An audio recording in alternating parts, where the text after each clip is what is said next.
Ito ang isa sa grocery store dito sa Kuwait. May kakaiba dito. Kung yung kupra sa atin, binibilad, binibinta, nilagay sa sako. Dito yung kupra iba. Ito yung kupra nila dito. Binibinta. Coconut hull. Sa atin kupra yan eh. Ayan.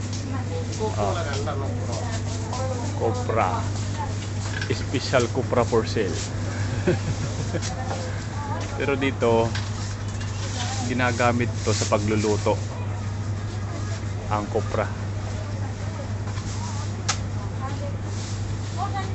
Ang presyo niya nagkakalaga siya ng 20 pesos bawat supot, kumbaga sa Philippine money 20 or 30 pesos.